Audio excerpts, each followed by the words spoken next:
Hello అండి, నమస్తే. Welcome back to my channel. మా ఇంట్లో ఎక్కడి నుంచి వచ్చినాయో కానీ విత్తనాలు పడి కొన్ని మొక్కలు వేసాయండి. సో రోజు నేను మిగతా చెట్లతో పాటు వాటికి కూడా నీళ్లు పోస్తూ ఉన్నాను. అది రాను రాను తీగలాగా పెరిగిందనమాట.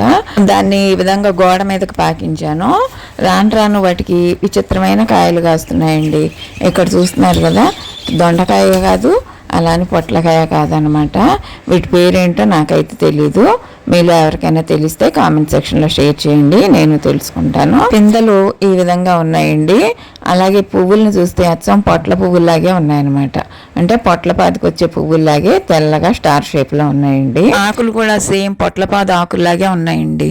ముందంతా కూడా ఈ ఆకులను చూసి పొట్లపాదే అనుకున్నానండి. సో చక్కగా ఆర్గానిక్గా పెంచుతున్నాను అనమాట. కూరగాయ తొక్కలు, ఉల్లిపాయ తొక్కలు, ఎగ్ షెల్స్ అవన్నీ వేసి. పూత చూసి కూడా నేను పొట్లపాదే అనుకున్నాను. పూలు కూడా అచ్చం పొట్లపాది పూలులాగే ఉన్నాయన్నమాట. అయితే కాయలు కాసిన తర్వాత కానీ నాకు అర్థం కాలేదు. పిచ్చుక పొట్లేమో అనుకున్నానండి, కానీ పిచ్చుక పొట్ల కూడా కాదు. అవి కొంచెం బారుగా ఉంటాయి అన్నమాట. మరీ పొట్లకాయ అంత బారుగా కాకుండా కొద్దిగా మీడియం సైజులో ఉంటాయి. సో అవి కూడా కాదు. అందుకే అడుగుతున్నానండి, మీలో ఎవరికైనా వీటి పేరు తెలుసేమో అని. తెలిస్తే కనుక తప్పకుండా కామెంట్ సెక్షన్లో షేర్ చేయండి. వీటితో పాటుగా మా కాకరపాదుకు కాసిన కాకరకాయలు కూడా కోసుకుంటున్నాను. మీకు ఇందాక చూపించిన కూరగాయ పేరు తెలిసిన వాళ్ళైతే తప్పనిసరిగా వాటి ఆరోగ్య ప్రయోజనాలు కూడా కొంచెం షేర్ చేయండి, నేను కూడా తెలుసుకుంటాను. అసలు అవి తినొచ్చో తినకూడదని డౌట్ వేసింది. ఆ డౌట్తోనే ఫస్ట్ టైం కోసిన 4 కాయలు పారేసాను అనమాట. అవి తినొచ్చో తినకూడదో ఎందుకు వచ్చిందని చెప్పని. కానీ ఈసారి తలుచుకోలేదండి. ఒక రెసిపీ చేశానండి, చాలా బాగుంది. ఏం చేశానో కూడా మీకు ఈ వీడియోలో చూపిస్తున్నాను. నాకైతే ఈరోజు హార్వెస్ట్లో అవి 3 కాయలు, అలాగే కొన్ని కాకరకాయలు వచ్చాయండి. ముందుగా ఈ కాయల్ని శుభ్రంగా వాటర్తో వాష్ చేసి చాక్తో పొట్టకి ఘాటు పెట్టి పొట్టలో ఉండే గింజలన్నీ బయటికి తీసేసానండి. విత్తనాలు కూడా సేమ్ పొట్లకాయ విత్తనాలాగే ఉన్నాయండి. చూడండి, లోపల ఈ విధంగా హాలోగా ఉందన్నమాట. పొట్లకాయలాగా మందంగా లేదండి, కొంచెం పలసగానే ఉన్నాయి. విత్తనాలు చూడండి, పండిపోయిన కాయ విత్తనాలు చూపిస్తున్నాను. సేమ్ పొట్లకాయ విత్తనాలాగే ఉన్నాయండి. అంటే ఒక్కాయ కాస్త పండటానికి వచ్చిందనమాట. కాకరకాయలు పండితే ఏ విధంగా ఉంటుందో ఆ విధంగా ఉంది లోపల. పచ్చికాయ విత్తనాలు కూడా ఇలాగే ఉన్నాయండి.